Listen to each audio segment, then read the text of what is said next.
Hopefully we're live. I haven't streamed in a little while, so I'm just making sure we're all set up right. Just a bit of an impromptu stream. Seems it's working. Just give YouTube a second to show me. Yep, looks like we're good. Yeah, a bit of an impromptu stream. No camera.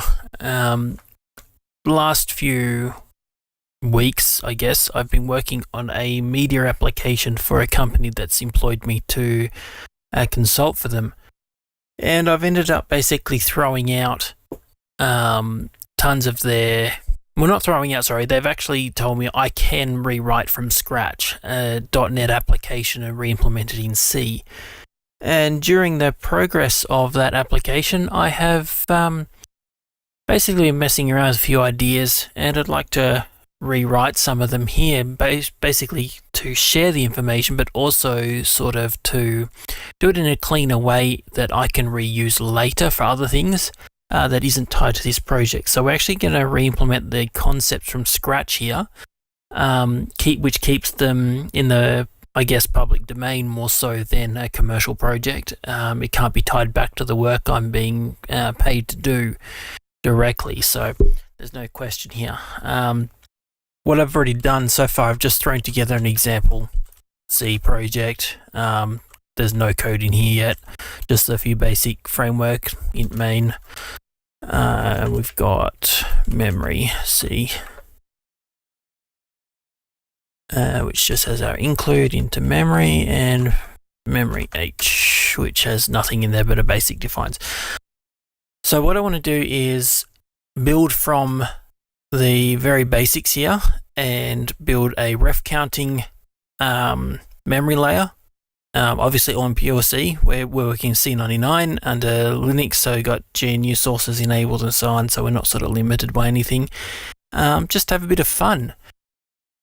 So what I'm going to do is start off with some simple stuff.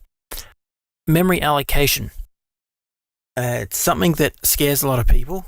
It's something that higher level developers shy away from until they have to start dealing with garbage collection or trying to figure out why their application is consuming so much memory for something so basic.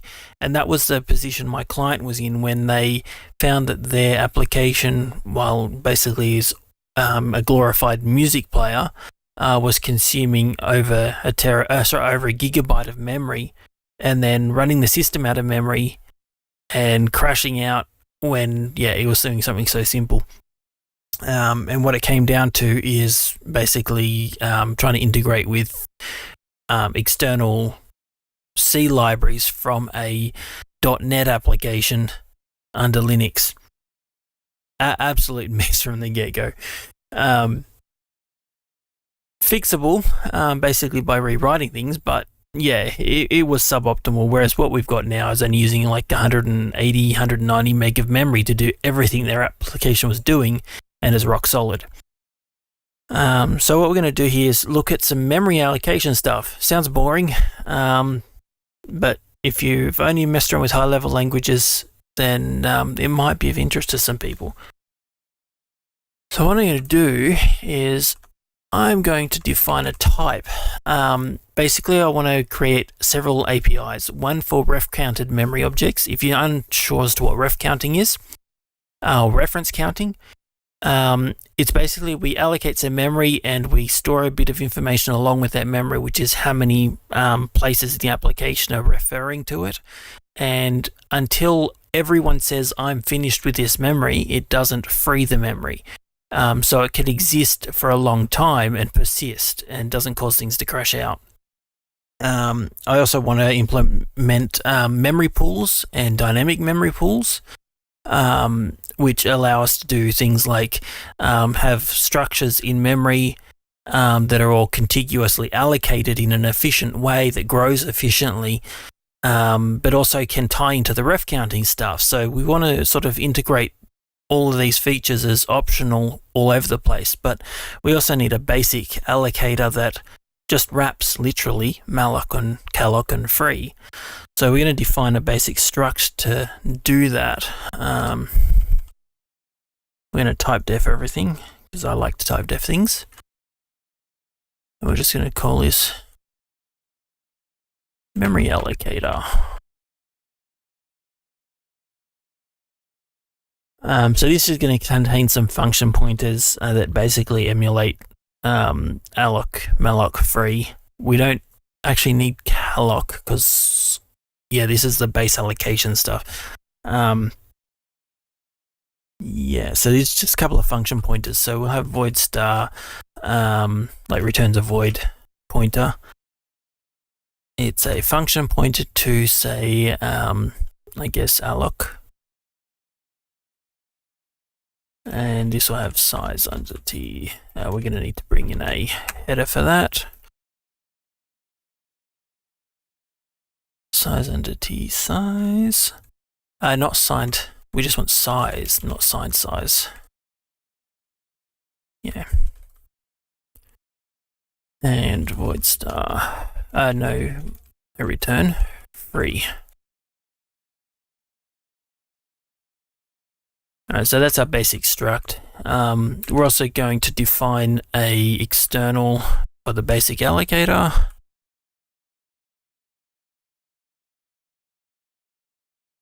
And we'll just call this default allocator. And then in memory.c, we have to declare that. So we can go struct, not struct, we just want memory allocator.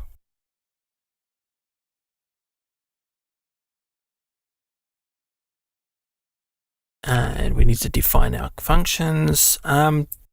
Actually, we don't need to even make any wrappers for this because this is literally just going to be our default calling standard malloc and free. So we can just say, alloc equals malloc. Should be right. I think the prototypes are the same. And free equals free. That should compile. Yes, it does. So it's doing nothing yet. We also need to write a little bit of code in our main. Let's pull in. Actually, no, we've got nothing using it yet. So let's first build a ref count implementation, ref counting memory allocator.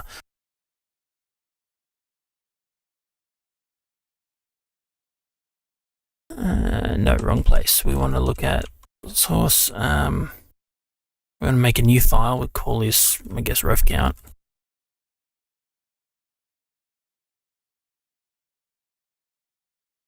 Put our guards in. And then we're going to define our, we're going to need to pull in our, and we're not pulling in anything yet. We're just defining our functions for allocation using a ref count.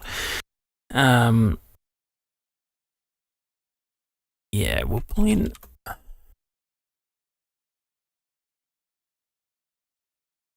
standard bool, and our prototype for these functions will be something like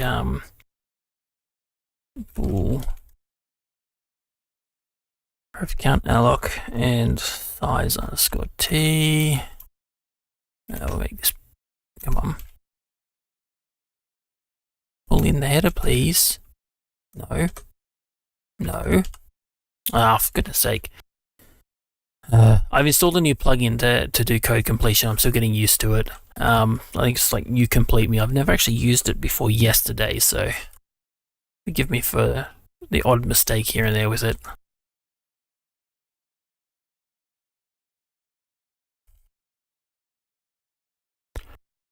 Ref count, alloc,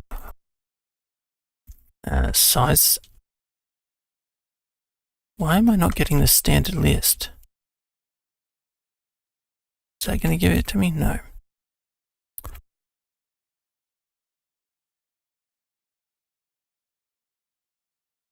That's really frustrating. I would have expected that to actually work, although it could be because I haven't yet included this in there. And yeah, it's in standard IO.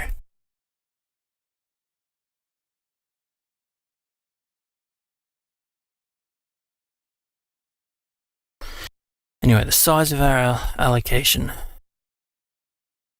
And this will return a true or false if it was successful. And we're going to return the allocation. Actually, should we return true or false? Just trying to think. I like to return in a argument, because then we can set a value to null, the pointer to null if it failed, and return a 0. But do we really want that? I don't think we do, because that will be a pain to use. So we'll return a void star size, and then we want our, yeah, see, it won't pull in the, I got an error there.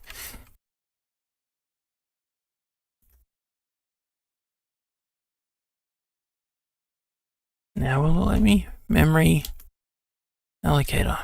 That's weird. I've still got to learn how to use this plugin properly. And we'll just call this allocator.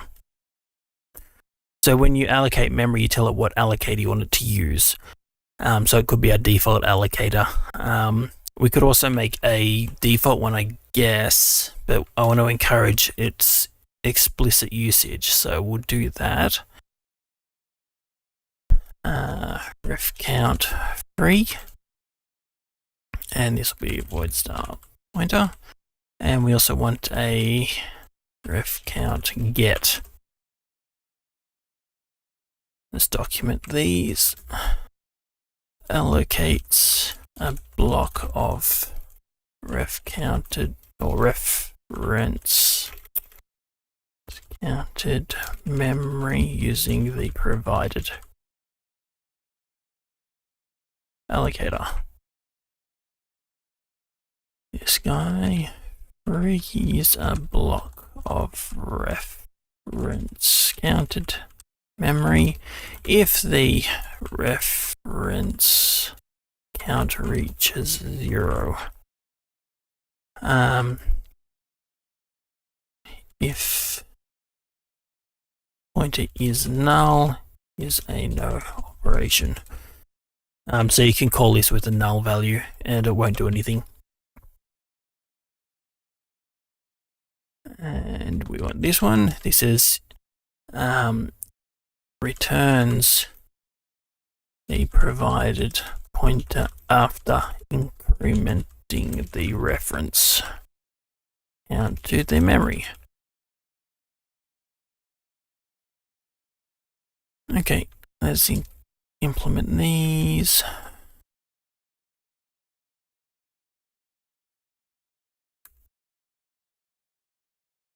Not memory, we want ref count.c.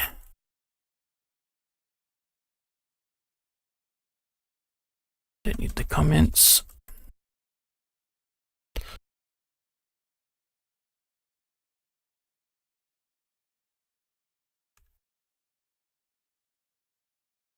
And we need to update CMake.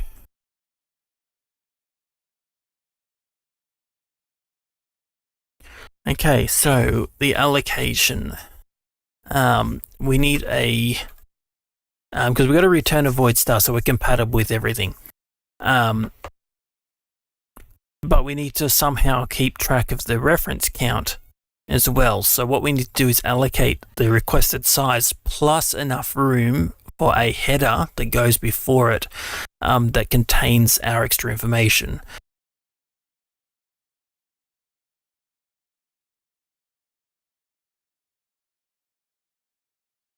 That's our ref counted memory.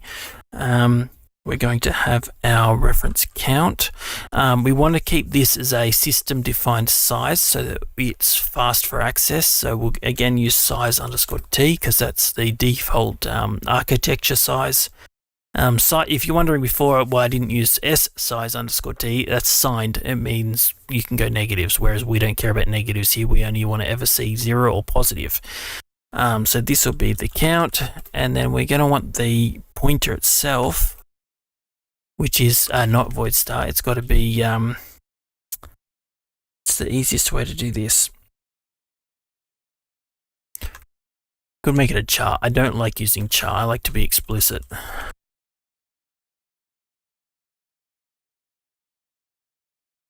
I'm just going to do that.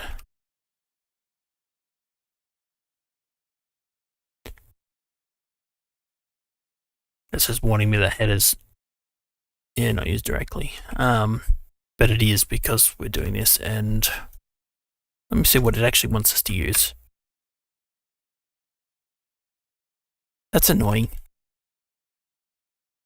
I'd do it, but normally I'd go standard int. I'm surprised that it's insisting on that. This is you complete me, the add-in. That seems very Linux specific, but it doesn't matter for our example. Data 0.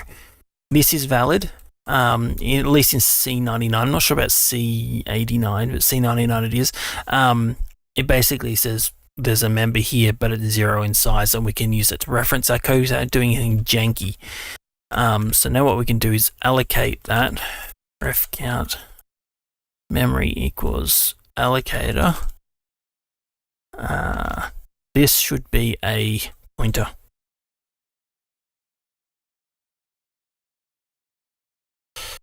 Let's jump across to here.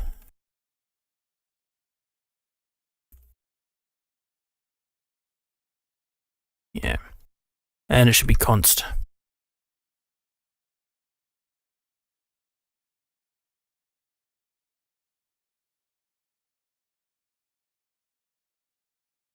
No. Why am I getting a weird error there now? I don't know. Allocator, alloc, size plus size of ref star mem. So allocate the requested size plus enough room for our struct. I might actually change the order of that because I like things to be this, to be in the order that's natural. Like I'm going to have our stuff first and then the user data afterwards. This though is going to cause a problem because we're not going to end up giving back aligned memory. There is a solution to this that is quite elegant. Just have to look at my reference code. Give me 1 second.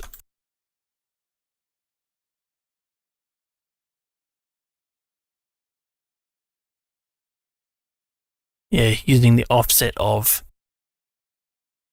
which then will be aligned, and we need to use no, we just got to use the offset of, that's all. So instead of using size of, we're going to use set of ref count data.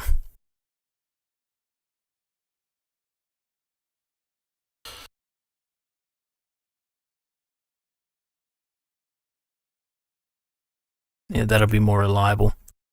And then we need to check it was successful.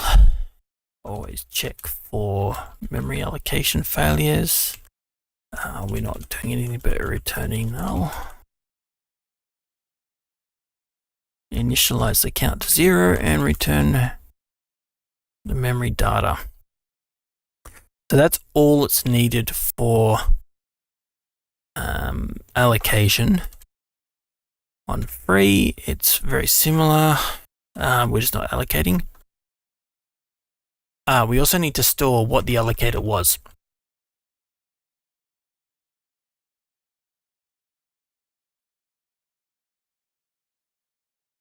The count and the allocator. Actually, I'll reverse them.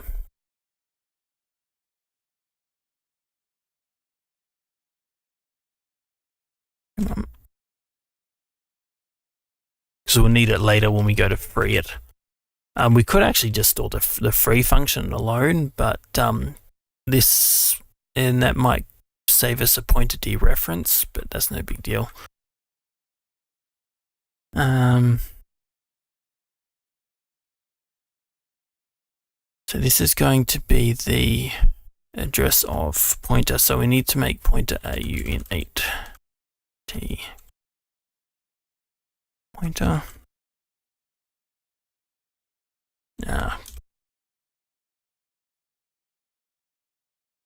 subtract the offset of ref count data.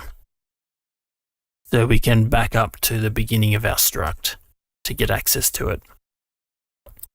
We also need to make this a no op if it pointers null.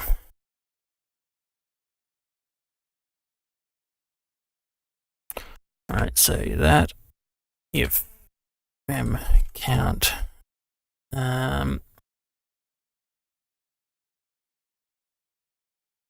just gotta think how I want to do this. If mem count equals 1, and we want allocator mem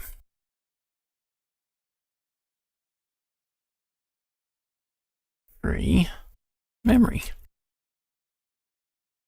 Otherwise, we just decrement the memory count.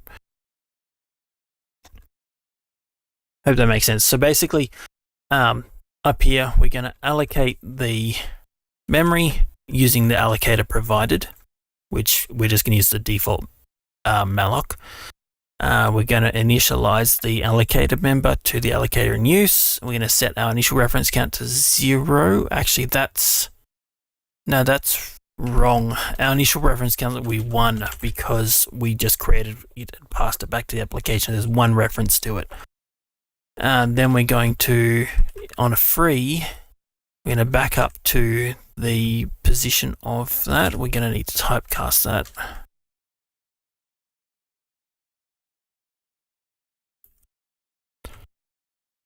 So we'll back up to the beginning of our struct. Then if the ref count is only 1, then we're going to free it. Otherwise, we're going to subtract from the count. Finally, we're going to do the get function, which is very simple. We basically do that again and just increment the count.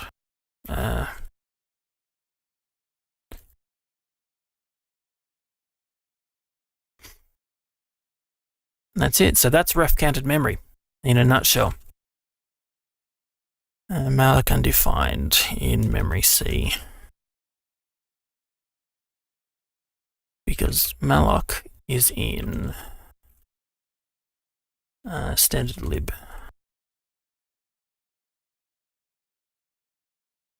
Offset of is undefined.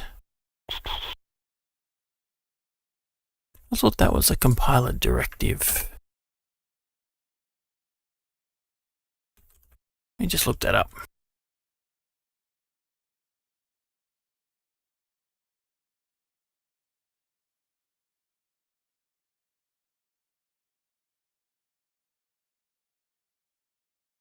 It's a macro defined in standard definition.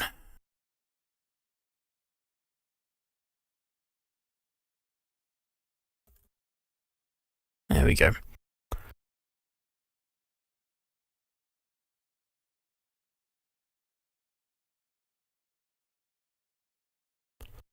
Alright, so we can test all this now. I'm already building a debug release. We're just going to have to write a little bit of code to use it now. So if we go into our main,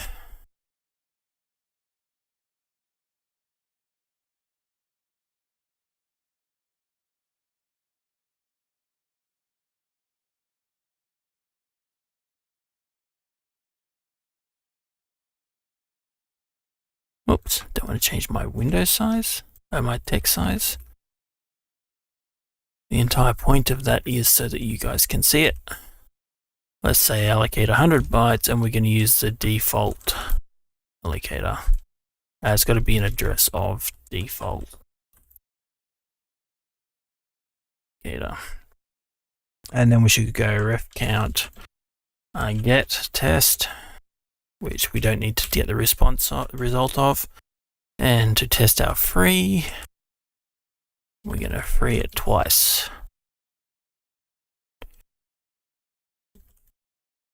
And it should free only on the second one, so that should compile. Oops. Test, not text. Alright, so let's debug that. Not debug, GDB.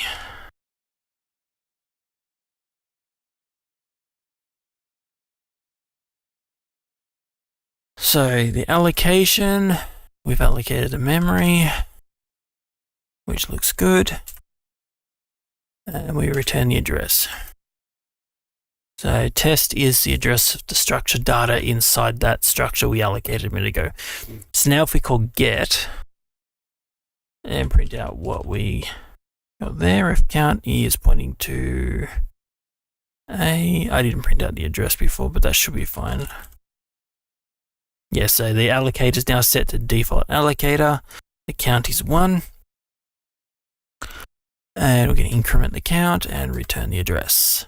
So now when we free, what's going to happen is it's going to check the count. The count's going to be greater than 1, so we're just going to decrement the count because it's still in use. So that means that test is still valid. If we step in again, this time the count will be 0. It's now going to call a deallocator, which in this case is just free. And now the memory is invalid. Simple. Ref counted memory. Now the only downside to this is, at the moment anyway, this is not thread safe. You need to be aware if you do this and do it across threads, count is not thread safe because we're not using atomics. If you wanted to make this atomic, you could use a mutex and do locking and all that mess. Or, very simply, we could use an atomic, and instead of size T, I think there is a size, atomic size T, yes. The count, instead of mem count equals 1, we need to use atomic store to initialize it. And this is where it gets a little bit tricky. If you're not aware of what atomics are, they're guaranteed to be, stop doing that. They're guaranteed to be atomic in nature across all CPU cores or all threads. So if you change the value of one of these, provided you use the right atomic operations and memory ordering operations, you can ensure that there is a consistent view of that variable across all threads and all cores. Technically, on a 64-bit platform, which this is, obviously, the 64-bit int actually is already atomic, but it's not good to just rely on that because this code might get compiled on, an ARM processor where they've got different mechanisms there, or on some embedded platform, or who knows. So if we use the standard atomic types and accesses, we can be sure that no matter what it's compiled on, these are guaranteed to be atomic operations. And I've got to look up what I need. I think it's atomic fetch and subtract. What I'm looking for, and fetch add. And fetch sub and fetch add. That's what it is. So we'll do this one first as it's the easy one.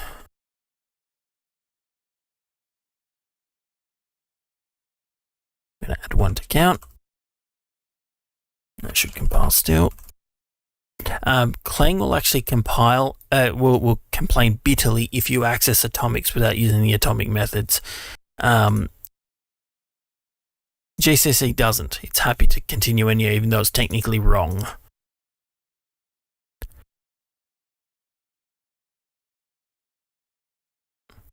So now this here is a little bit different. We need to, instead of doing that, we just do it in atomic fetch sub. So that means, by the way, the fetch add, fetch sub, there actually is no atomic add, atomic subtract.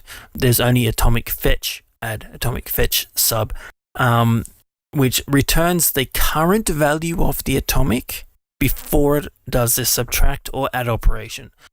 So by saying atomic fetch sub, it's going to subtract 1 from it, but return the current value of it. So I'm going to subtract 1, but we're going to check if it equals 1. Because if it equals 1, it's now actually 0. And so now we can free and release it. And it's now invalid. And this here doesn't make sense anymore because we're doing the subtract in the if operation. And And we don't need to do the return either.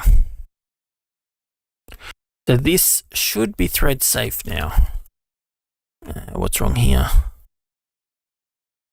I didn't use a pointer to the address. An address to the, yep.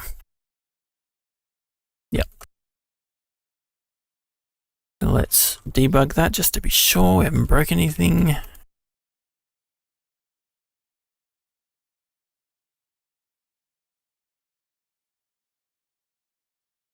So count is 1. And then we're going to increment the count. Count is 2.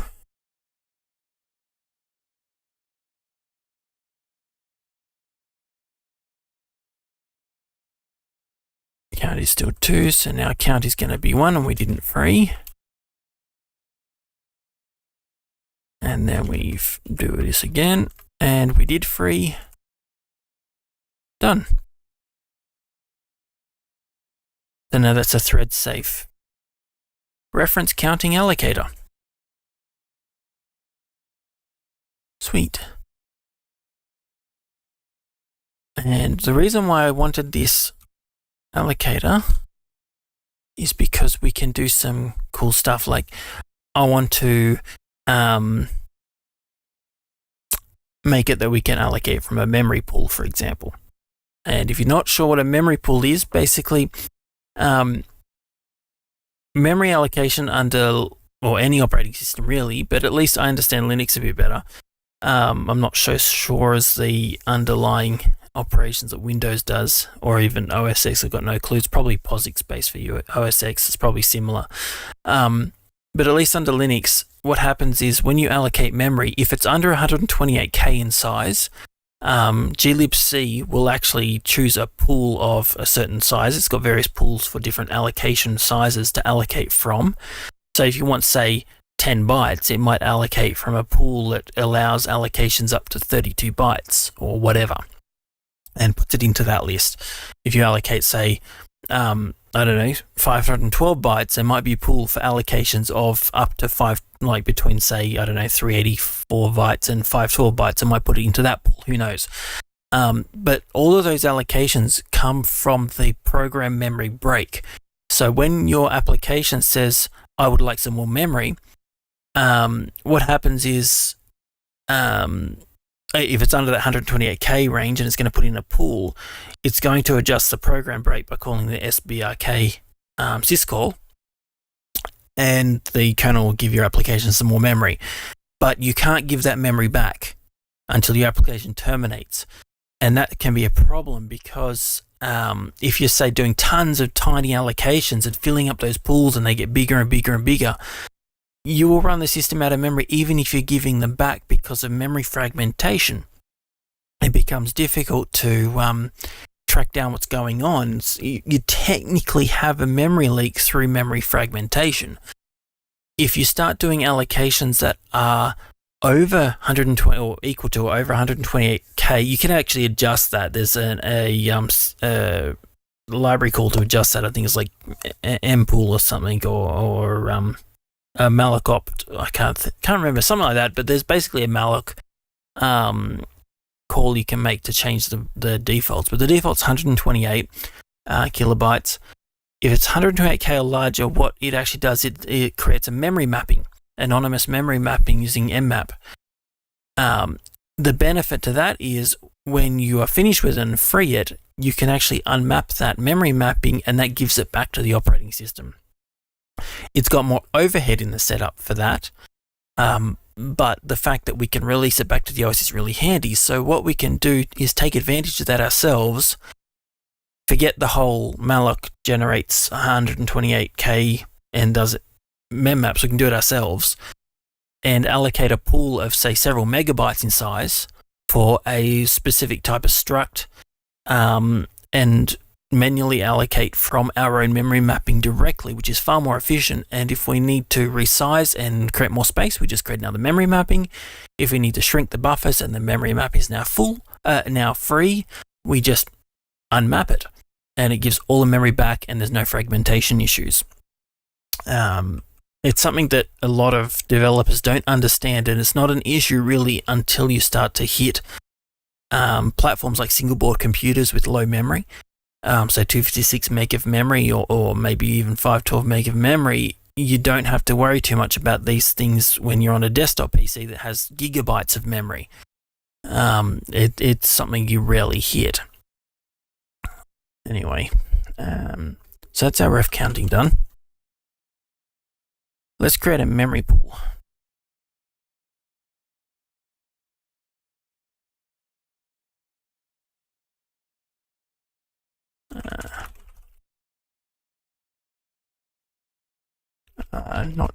It won't define, but we want if and def. Technically I don't need these for this kind of an application, but it's just good practice to chuck them in anyway. You get bitten later if you don't do it. The header guards. And yeah, I know I can do the pragma once and stuff, but that's technically not as well supported. It's I believe the pragma once isn't standard at all. Anyway, memory pool. So again, let's create our allocation functions. Not type def. We want now this one will return bool as a initialization, and we're going to go.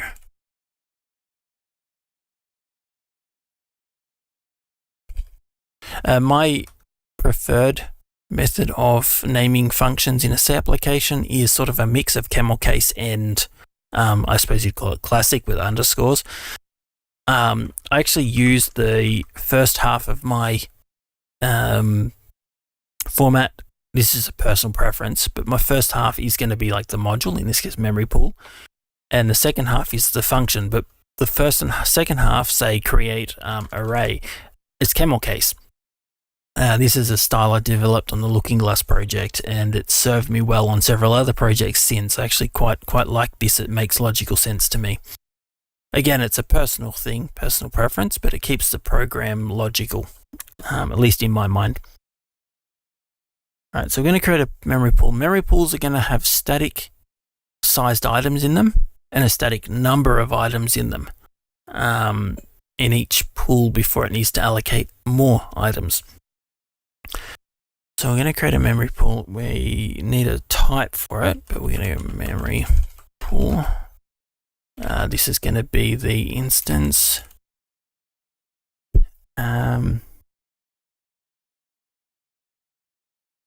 Size item and the number of items.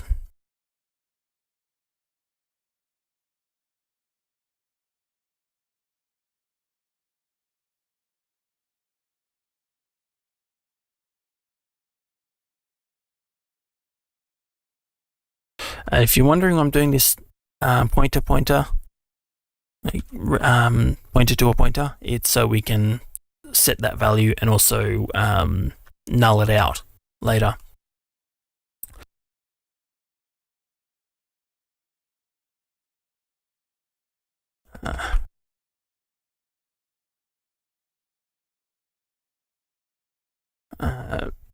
This is mainly going to have internal stuff in here. The application, like external to this code, should never access, but I'm not going to bother trying to hide it from the application at this point. This is more just for experimentation. So a memory pool is going to need, firstly, memory. So we needed something to store that in. So we're just going to go void star, void star. No, we'll use something nicer.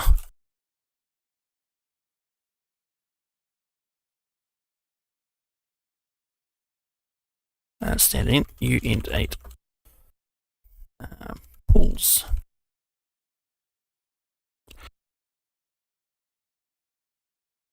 The number of pools. We need to store the size of the items in the pool.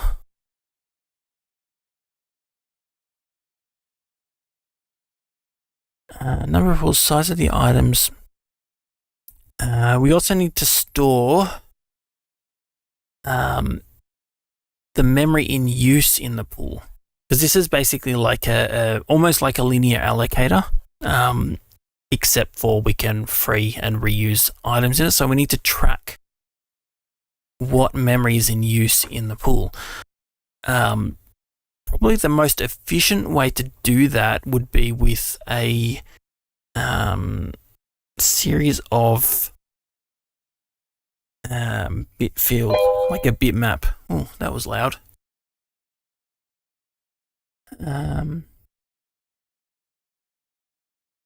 Yeah, some bitmaps. Not as in an image bitmap, as literally a bit map of used blocks in each pool. Yeah.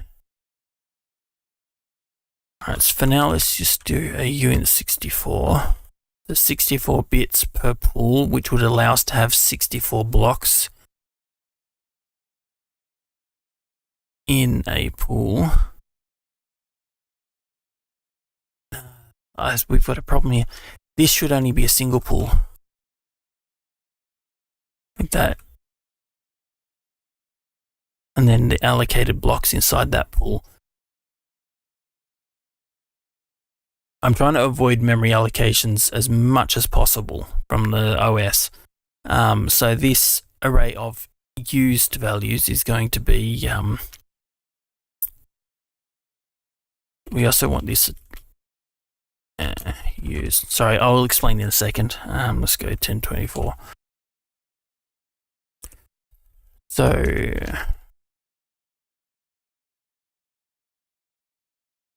yep. Okay, so used is going to be a bitmap. It's got 1,024 entries in it. On a 64-bit system, size underscore t is going to be 64 bits. So that's 124 times 64 possible entries, which would be around 65k, I think. Find that out.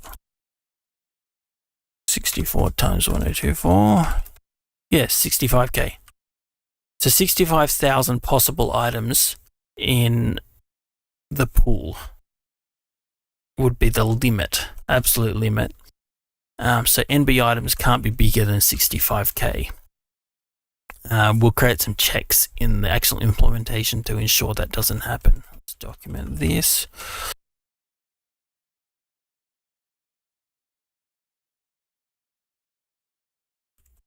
Of memory pool of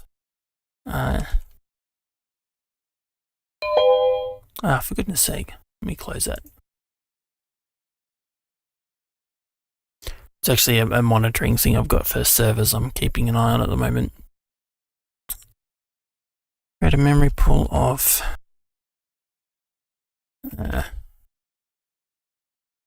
size each. How do I word this?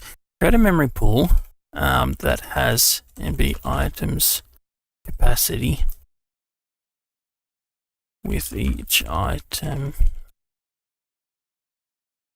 Whatever, we can figure that out later and revisit it, I guess, if it's annoying. Destroy the memory pool. There's another thing I'm going to want here is I want a destructor. So we've got allocator, like memory allocators, which do allocate and free.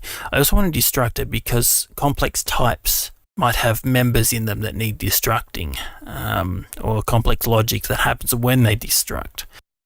So before we continue on, let's go back to memory and define that as a type. Just void.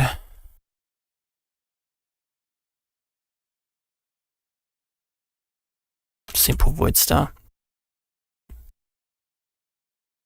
Then in here, yes, I know you're complaining.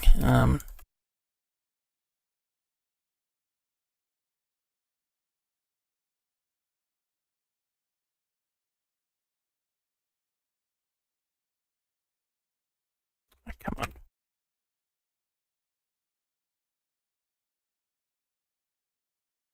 That'll be an optional. So when an item is about to be freed or like from the pool, we'll call the destructor on it first and then free it if the destructor has been provided as part of the creation.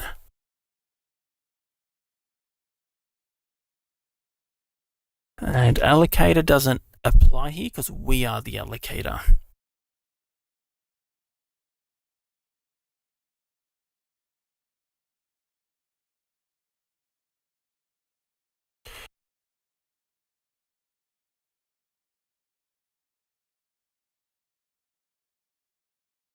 The memory pool.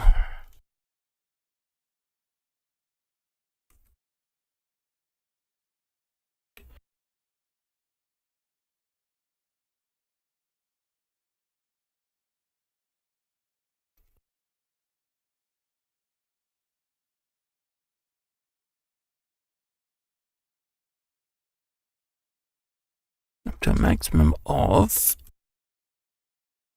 it'll be size underscored, the size of used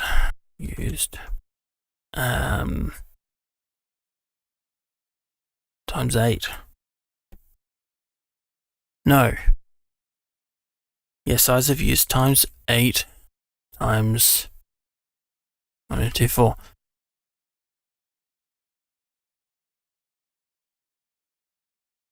Yeah, because it's 64-bit would be int 64 is going to be, what's that? 8 bytes times 8. So 8 times 8 is 64 times 1024 is 65k.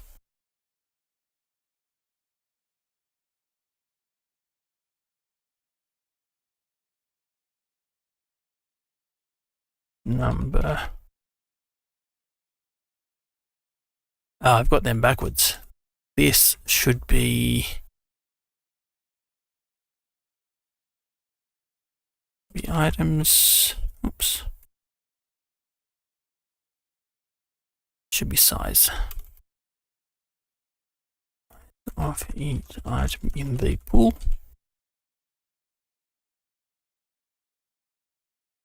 And we got the destruction. We also need a way to allocate from the pool.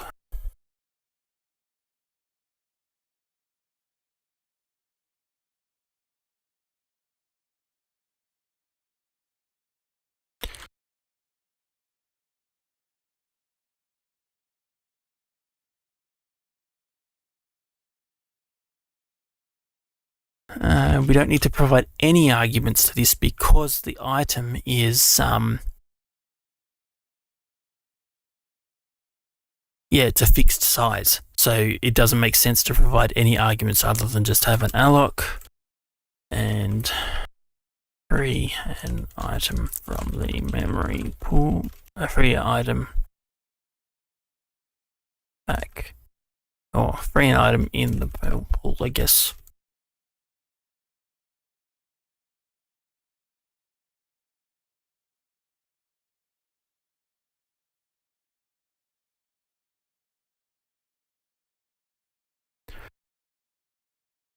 All right, that's our basic. Let's implement them.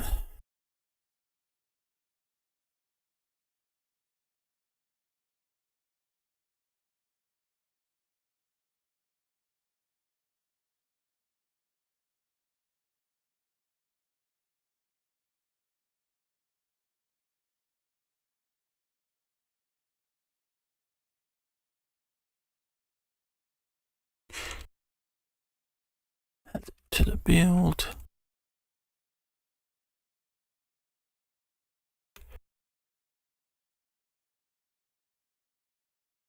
Alright, so this is, are we going to provide this with an allocator for actually allocating the memory pool too? Because you could have a ref counted memory pool. I don't think that makes much sense in the context of the application, but I think we should for flexibility.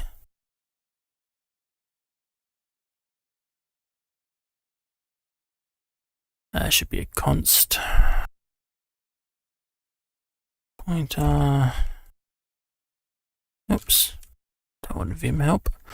I want I don't want Vim help. I want the definition of this guy.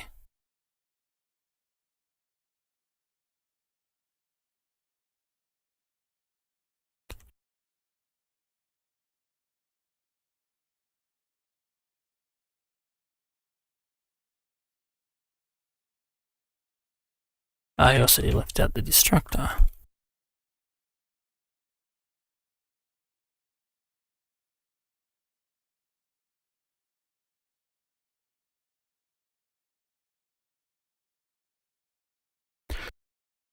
If you notice too, the destructor prototype is the same as ref count free. So you could actually just pass it ref count free for when it's going to remove something from there. So you could have an array, like a memory pool of pointers, free of a item in the pool.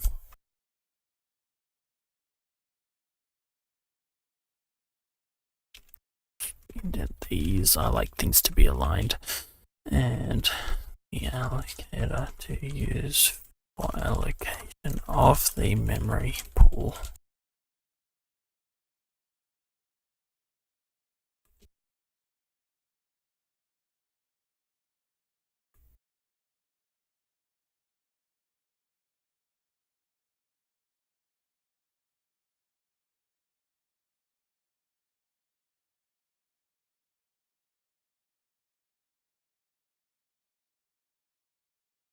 Okay. So first things first, instance is null.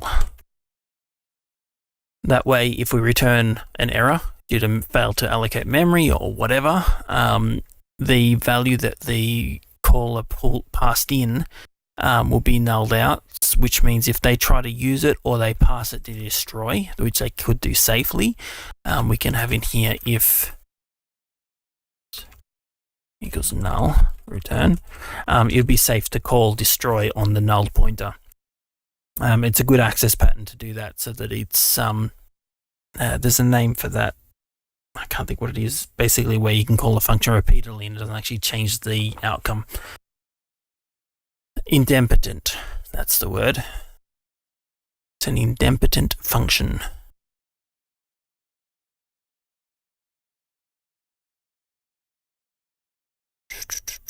So what are we doing now? We need to allocate the instance.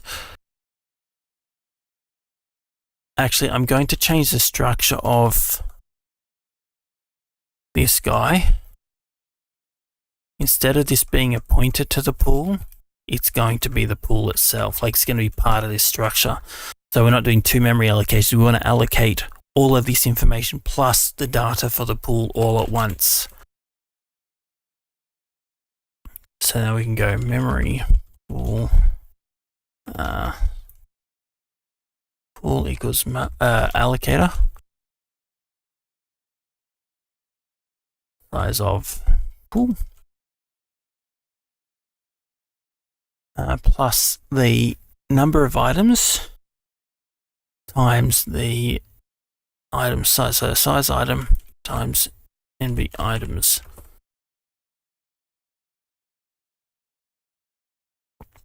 And again, for alignment, we should be using offset of you pool. Yeah.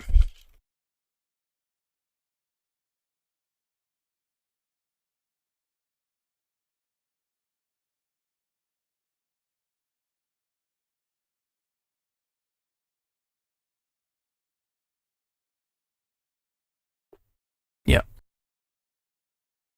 If the allocation failed, then false.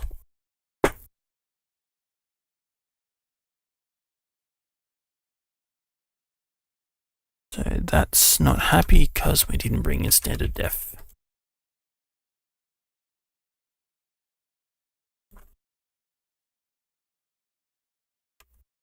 Memory pool has no type data. Oh, no, it was pool, wasn't it?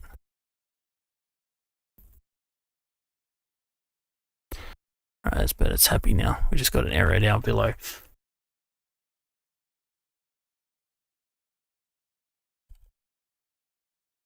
So we need to set the allocator.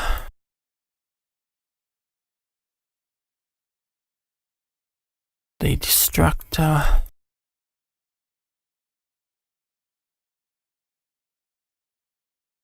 The size of each item.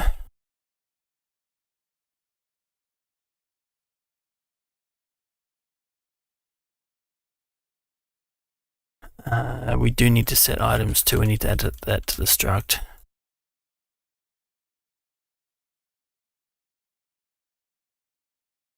Let's reorder that too.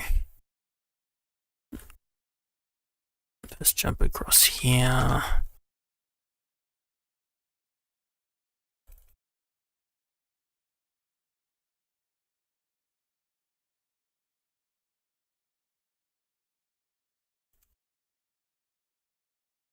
And we're going to need to clear used.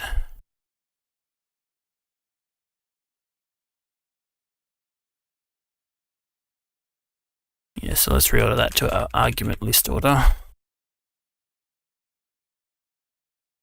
Just because I want it to be ordered that way. And set, we're going to need to pull in string for that, which this should do because it's working now.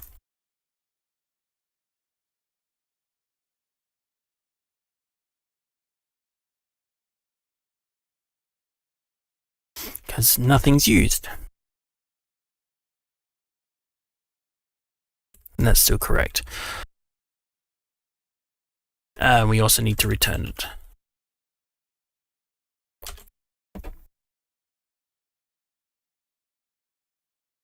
I think that's everything there.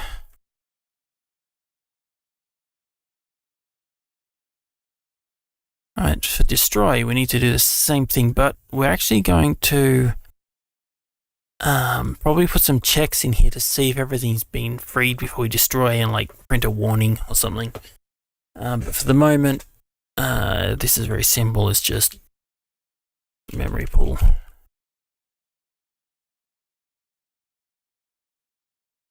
Don't need to do that, but I prefer to because I think it's cleaner.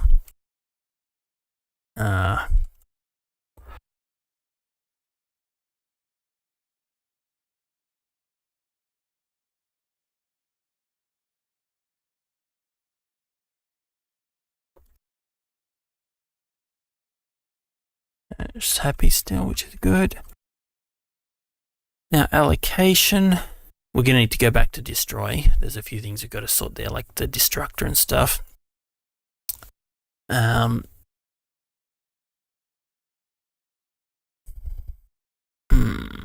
Yeah, that's all we need there. So for the allocator, what we're going to need to do is iterate through the used array and find a block that is not used. Remembering that it's a bitmap, and because we use size underscore t, we're going to need to make no assumptions on the size and use things like type of and multiply by 8 and some shifts and stuff. Don't know if you guys can hear that. There's a storm rolling in here. So what's the best way to do this? We're going to need to first find the index of we'll do this the most basic way first. There's going to be some performance improvements that can be done here, like using the find in set intrinsic. I think it's an intrinsic or compiler extension, one of those. But we're just going to do it manually for now, so it makes logical sense. And we want, I don't have a macro yet for array size. Let's quickly do that. Let's make util.h.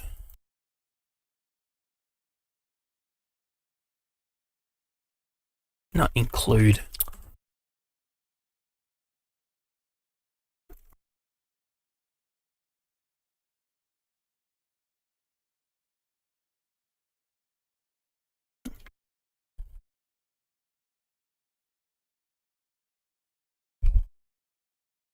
And what we want here is size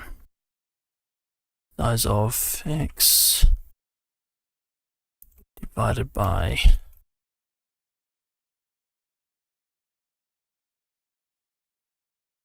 gotta remember this now. Size of I think that's right. Let me double check that.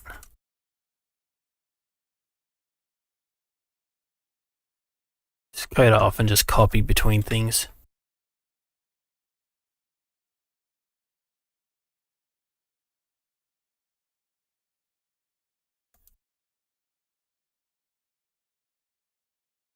That shouldn't be size anyway, it should be array length.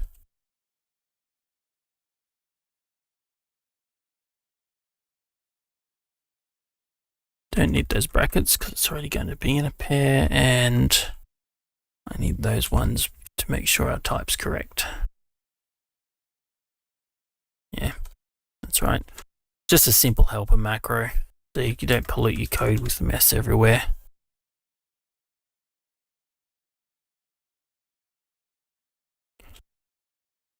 We're going to need to pull in util.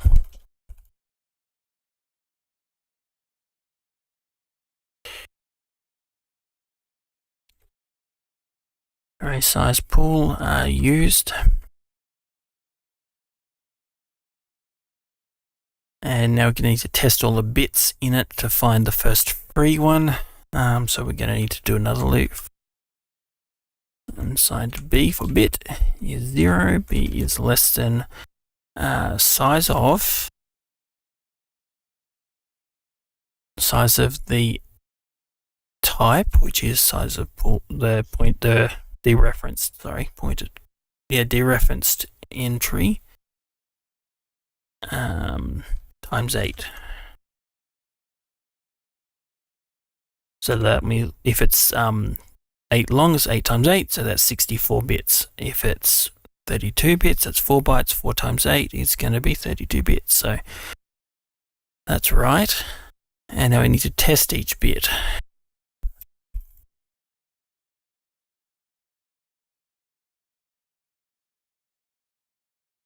And the bit 1 shift left, it's going to be 1. See, this is going to, I'll write it anyway. There's actually a small gotcha here when it comes to doing bit shifts when you're doing this with a type that could change in size. This is actually wrong what I'm doing now, but it's subtle. 1 shift left bit. Then we found a free one, all right? So this here looks correct. Actually, this is going to need to say if it's off, because then it's not used. And we're going to need to be explicit here. But anyway, this looks correct, but there's a problem here.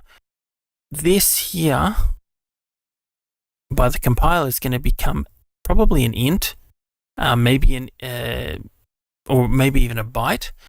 So if it's a byte value and we're shifting left by more than 8, we're going to not have enough bits there. It's basically going to screw things up.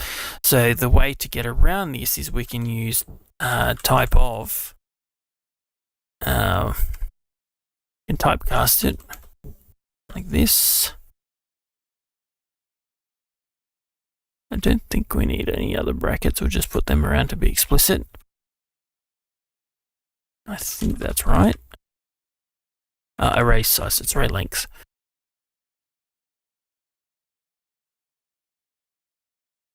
And is it type of with an underscore or without? I think it's without, actually. Yeah.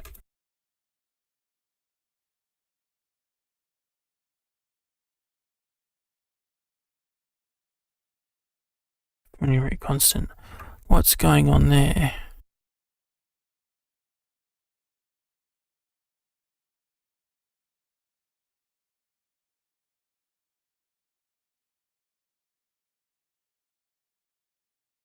Let's double check this. Hold on.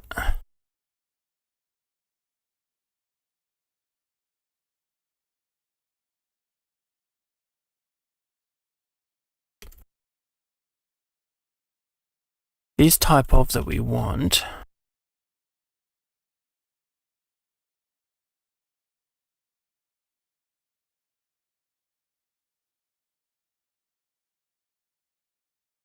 Yeah, it's without a underscore.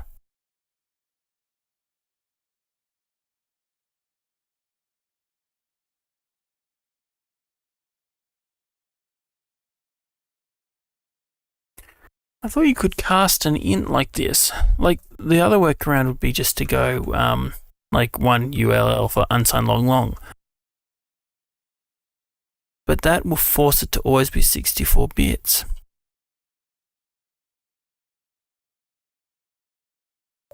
Or the longest type on the platform, not size T.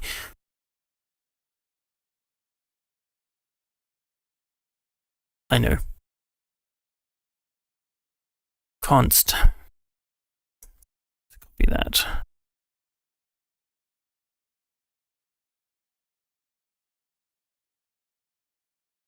We'll make that a static const. The compiler should optimize that away. And then we could just go 1. Shift left by the bits. You could use a macro to do that too, possibly, but I think that's cleaner. Yeah, that's happy now. Yeah, so what this is doing is saying create a type, same type as that member, calling it 1, and we're going to initialize it to 1. So it doesn't matter if it's a 8-bit, 16-bit, 32-bit, anything, this type is going to be correct for this value 1 because it's a static const. Pretty sure that'll get optimized into just a 1 down here because it never changes, being a const. Shift left by the bit. And this should also be type of... No, unsigned's fine because it's a count of bits, not size of the member. Yep.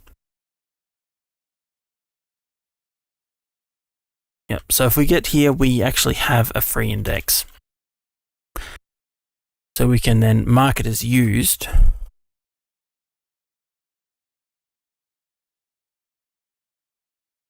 Let's actually pre-compute that to here.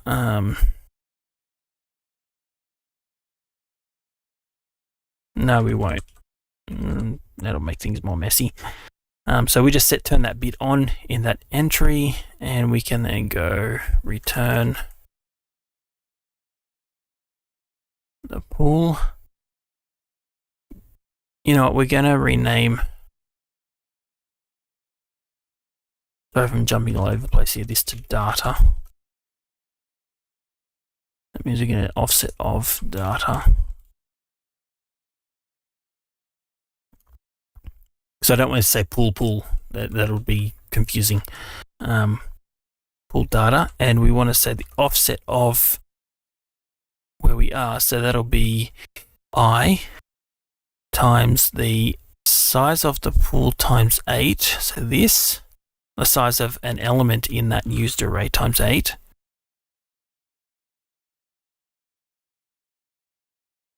Plus B. Okay, that's the index. Let's actually make that a variable. Copy that. That. So then it's going to be the index times the size of a member, like of one of the items.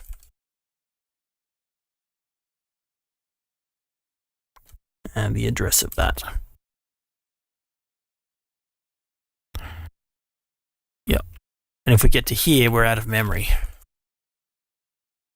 Like the pool's full if we get to here. There's one other problem, is this currently wouldn't be unlimited. It's going to go right up to the limit of how many items were in the used thing, not up to the limit of NB items. So we need another member. It's probably the easiest way to calculate this. Or, yeah, it'd be faster to do that too, to also store how many are in there.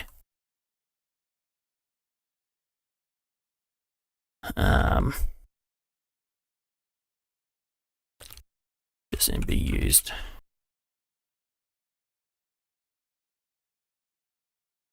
Oops, wrong button.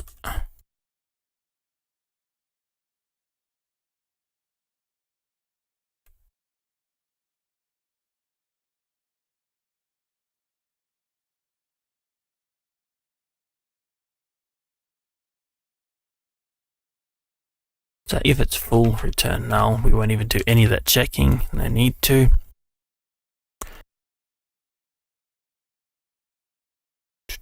Find a free item and return it. That's all we need. And it actually should never reach here because of that one. We just need to increment used because we just used one. I'm going to put that here.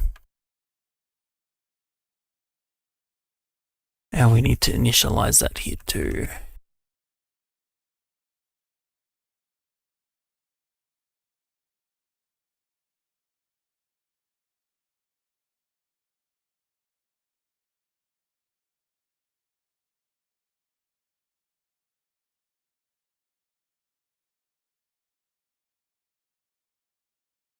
Okay.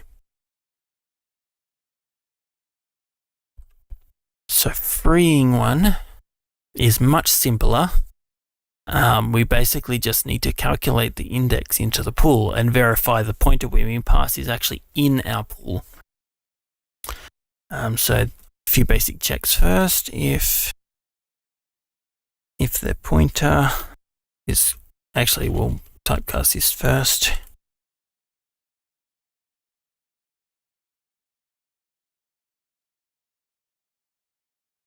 Just so we can do easier comparisons. If mem is less than,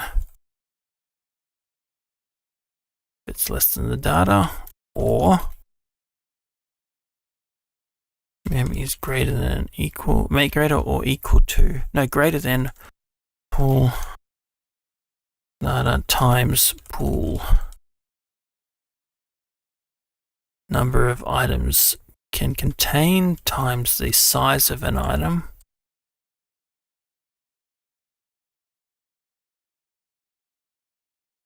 This is actually an error abort. Let's get -1 now. Don't remember what header abort's in. I think it's in standard, uni standard. Maybe it's already in a header we've got in here. What have I done wrong here?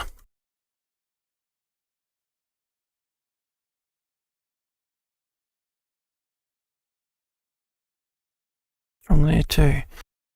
Validation binary star, unit unsigned char.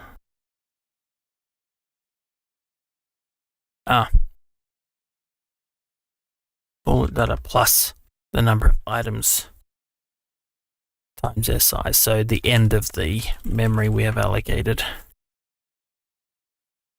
Yeah, abort. Using standard lib, okay. Too many functions, yep. That should never happen. If it does, it's because a program has made a mistake and they've passed in a pointer that doesn't belong to this pool. It also should never point to somewhere in the middle of a block of memory, but I'm not going to bother to put check in for that right now. We probably should, but I'm not going to bother right now. Alright, so we need to calculate the index of that. So that's pretty easy. The index, sorry, what used entry it's in the array, and then what bit. So we can turn the flag off. That's all we need to do is turn the flag off to free it. So the index is fairly easy to calculate. So we take the address, which will be the index equals the pointer. mem minus pool data, which will give us how far into it is, divided by the size, the pool size of the item.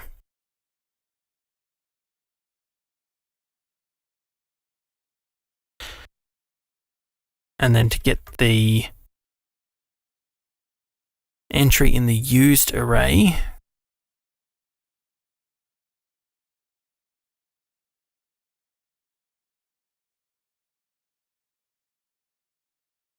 we'll just call it block.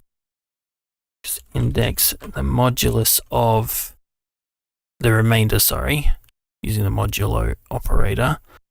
Now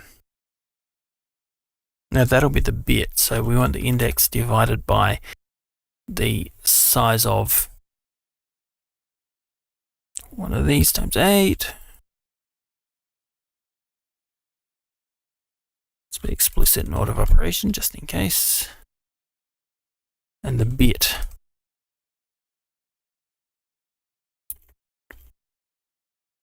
will be the remainder. Same thing here. So then we can just go pool block, pool used block.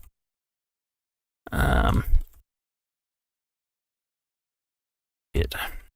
So that should be the free operation done. So what that does is it figures out what entry in that table it is, in that array it is, and which bit it is, and then we turn that bit off. Now we also have the destructor. So if we should do this first before we technically turn that bit off.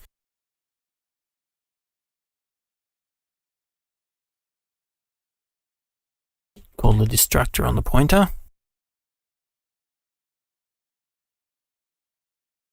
I'm still unsure if that's actually warranted.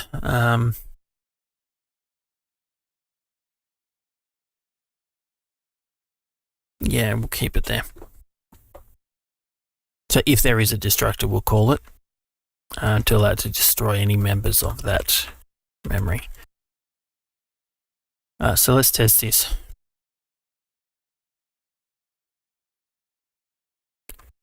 So we're not doing any ref count stuff now. We're doing memory pool.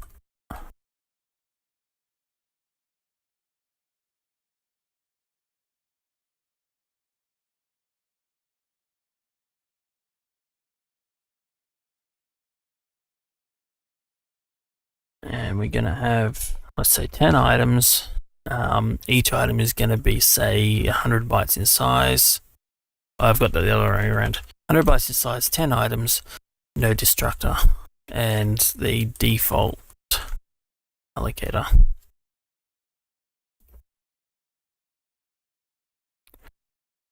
That's right.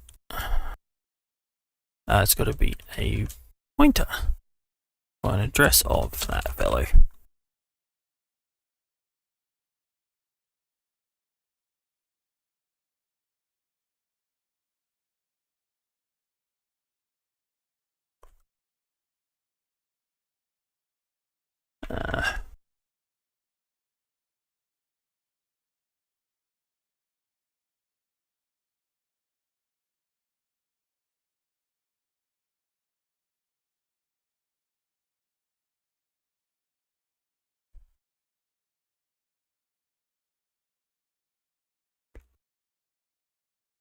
Example.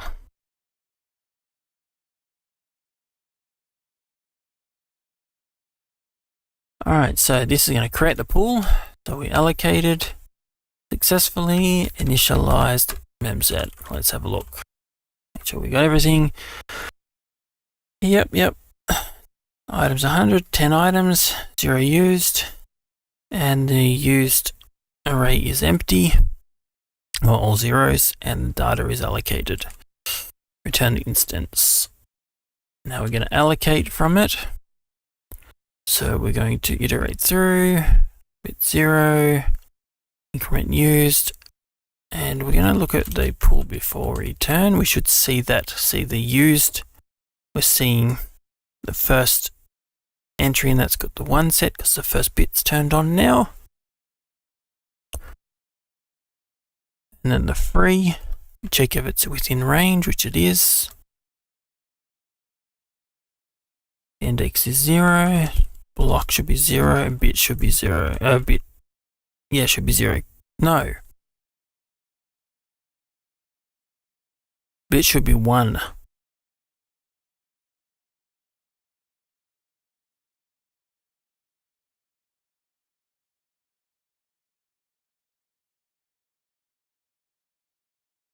I think for a second here. No, that's right. The bit should be...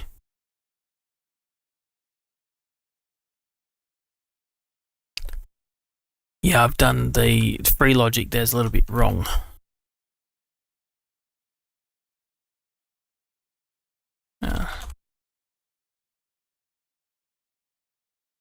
This is which bit, it's not the mask for the bit.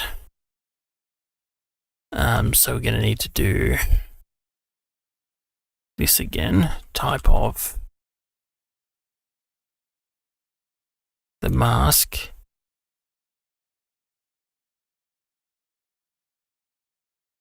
We will take from 43, grab there. Grab that guy again.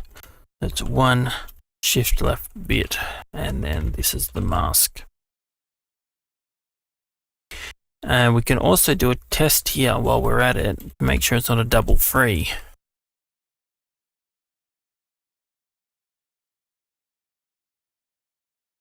So if this not equals mask,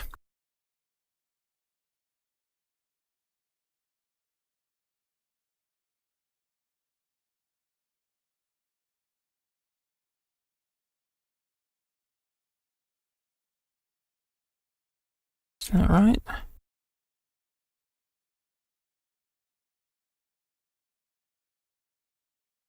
What was wrong with that? Y is equals false. This is why.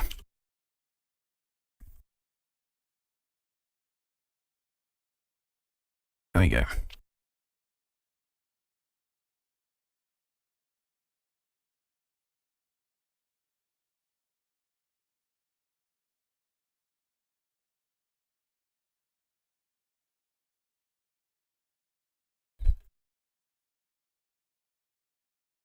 Alright, so then we're going to free, and that's fine, and then destroy the pool.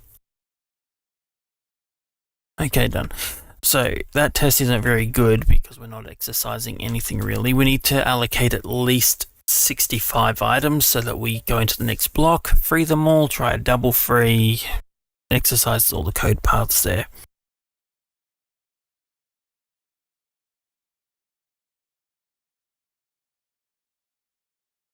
Let's just go 65 pointers.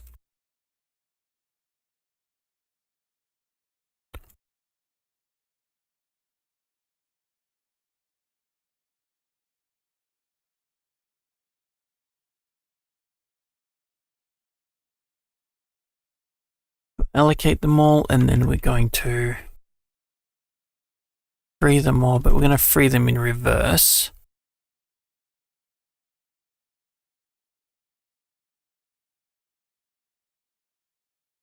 There we go, I equals 64.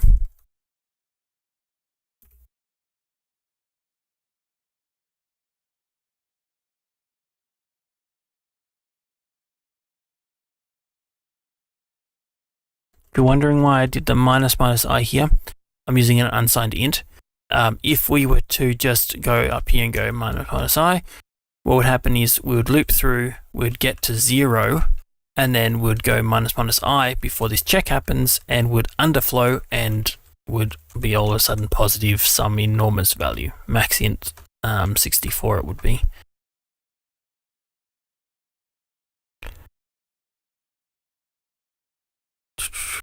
This should be 65 because this is going to decrement it by 1 first. And then we're also going to do a double free event as a test.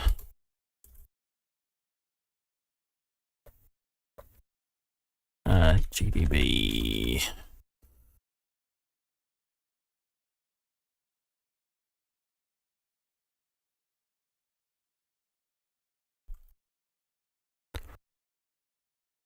Alright, so they're all allocated. So now we're going to free and reverse. So this should cause this to calculate the second block. Oh, what happened there? Frame 1. Oh, frame 4.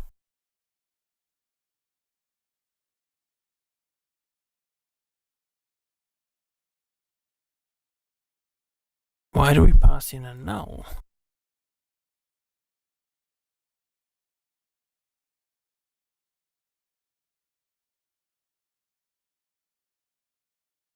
Alloc is returning, isn't it?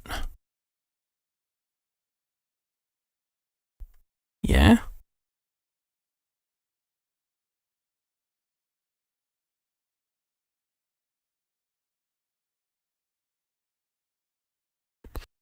What's going on there?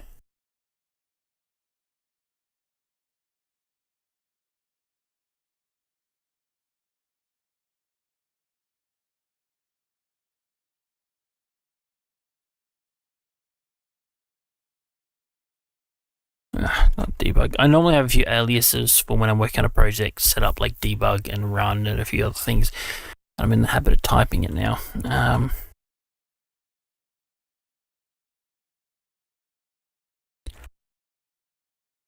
Alright, so this is going to create all 64.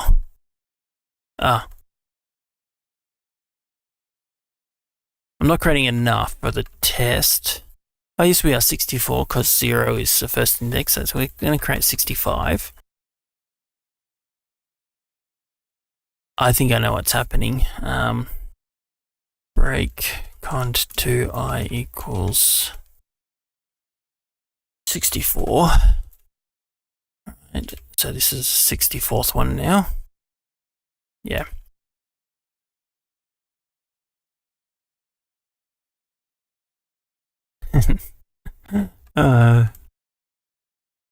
Problem exists between user and keyboard. I didn't put enough elements in the pool.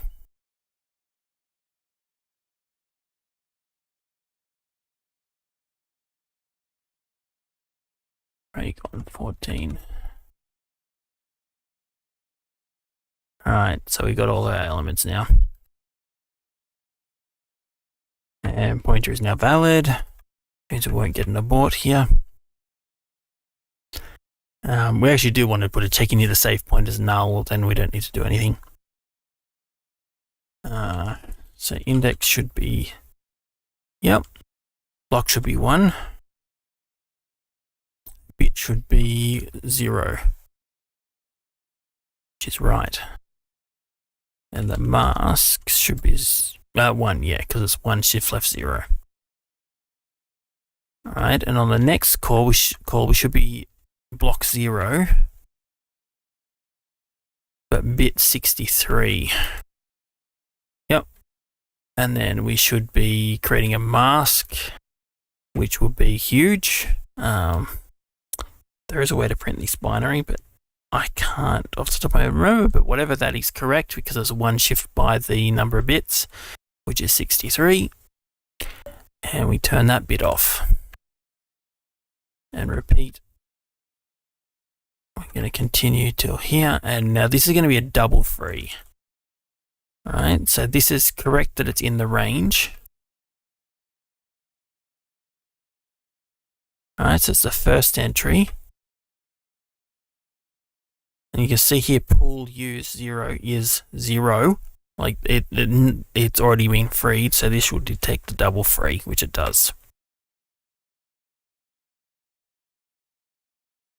We should probably use something better than abort, but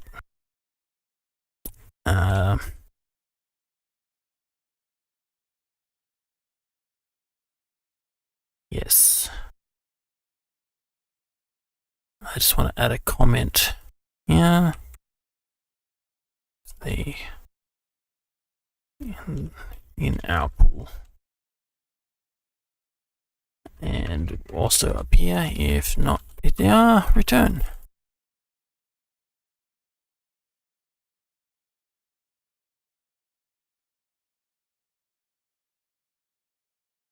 Okay, finally we can do one last thing, which is I was talking about before, a sanity check on destruction of the pool.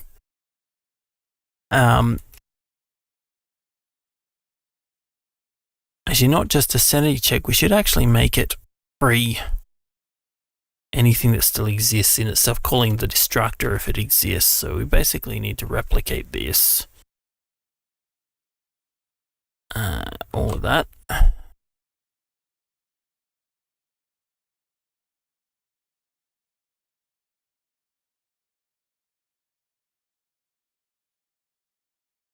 I'm not happy with these nested ifs, so I'm going to clean them up in a minute.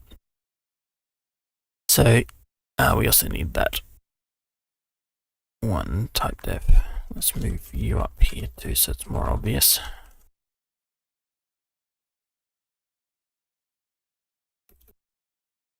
You know what? This can be static global to this source. It's never going to change anyway.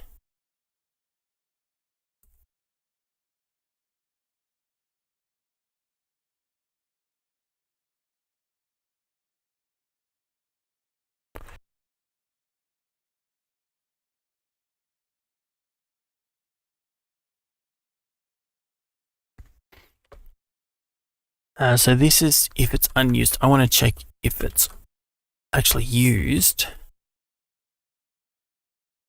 If we only want to do any of this if there is a destructor.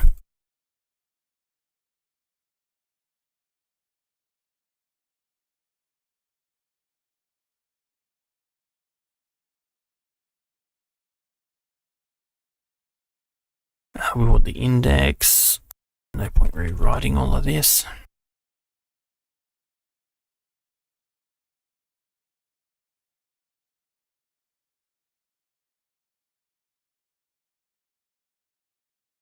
Call the destructor.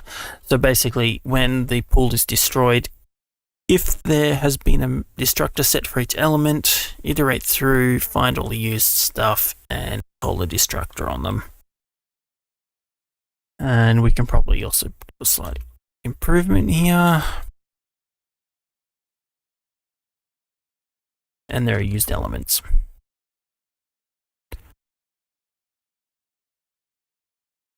Alright, so let's change this a bit and clean up these nested ifs. This is personal preference. I find it easier to follow the code if we do things like this. Get rid of that unnecessary block. That one's unnecessary too. Cleans it up a bit. Now we'll do the same thing down here. Invert the logic here.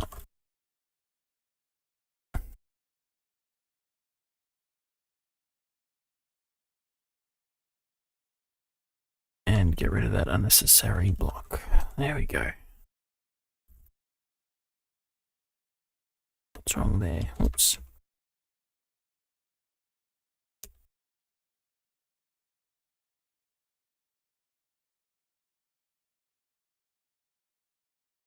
I broke something. What did I break?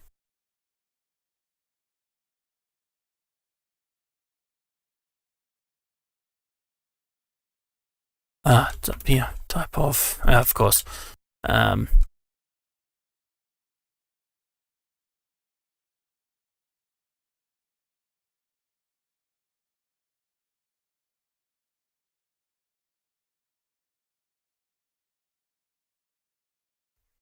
Yes, that is valid. You can do that.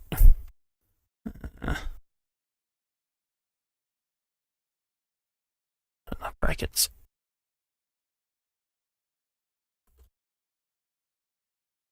What? Whoops, I typed another asterisk.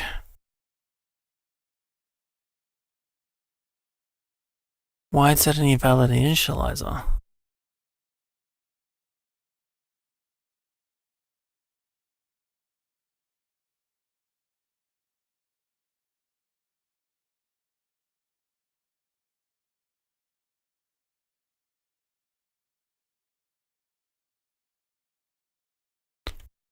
Just try this for simplicity at the moment, just to verify I'm not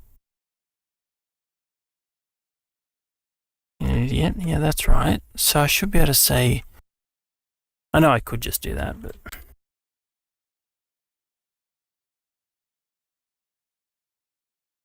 should be able to do this.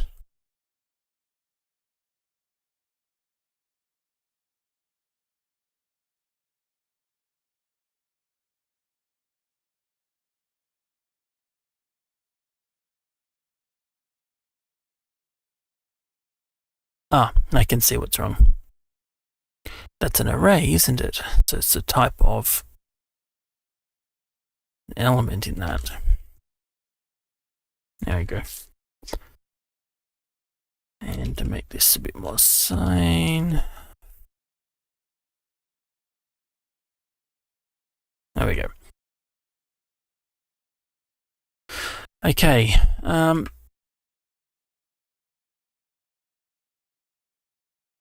There are things we can do to improve performance here, like instead of iterating through when we do an allocation looking for stuff here, we can do some binary tree searching to speed things up. We can check if if a block is full to begin with very easily.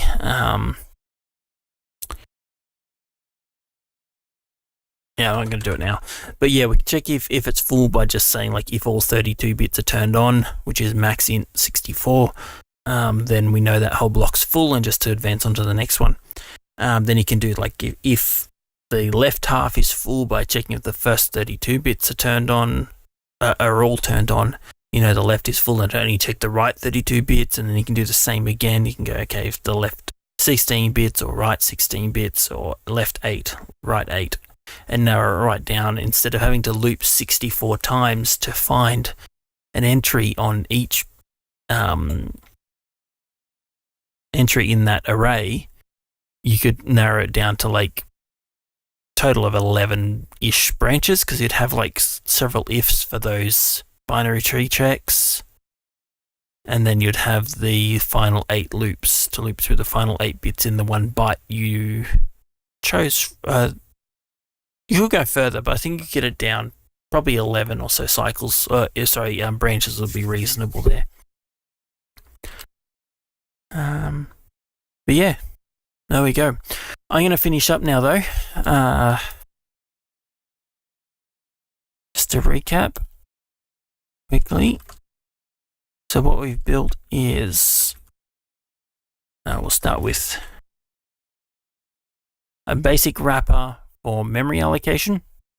So we've got that basic struct where we can define a allocator and a free function. Then we've got the definition of the default allocator, literally wrapping malloc and free. Then we've got a ref count for reference counting, that literally allocates using the provided allocator. To allocate a reference counted block of memory, and ref count free, which frees it only once the count equals 0. This is thread safe because it's using atomics. And we've implemented a memory pool, as we were just doing there. That also provides an allocator with a destructor and so on. Actually, the ref count, we'll do that quickly too. This should also have a destructor.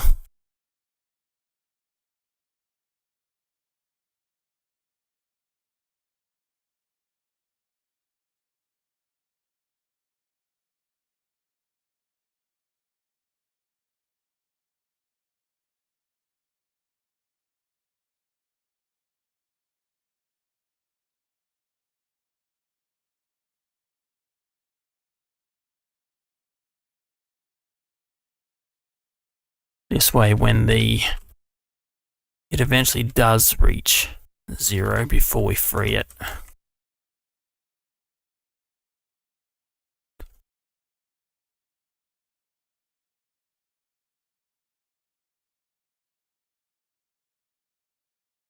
We call the destructor on it and then we free it. There we go. You have plans for that later. Yeah, I'm going to finish up for now. So in the next one, we'll probably look at implementing a basic array list. So just a contiguous block of memory that can dynamically grow, that contains an array of pointers. We can then use that with the ref counting and so on, so that when items are removed from the array or the array is destructed, it then calls the destructor for each item and the allocators free for each item in it, which then allows us to do some pretty fancy stuff. We can start making lists of items, put the same item in multiple lists, not worry about which list it's in and when it's freed, and once all the lists are destroyed, then they call the ref count free enough times that eventually the memory's freed and we end up cleaning up the memory too. I know this is all sort of low level and some of this is fairly, might be fairly basic, or may look like we're overcomplicating things. This is the good basis of an application that needs to do a lot of memory management and a lot of memory manipulation to avoid, like I said in the beginning, fragmenting memory. But yeah, I'm going to finish up there. So thanks for joining. The few of you that stuck around, hopefully it was enjoyable, and I'll hopefully see you soon as I get more time.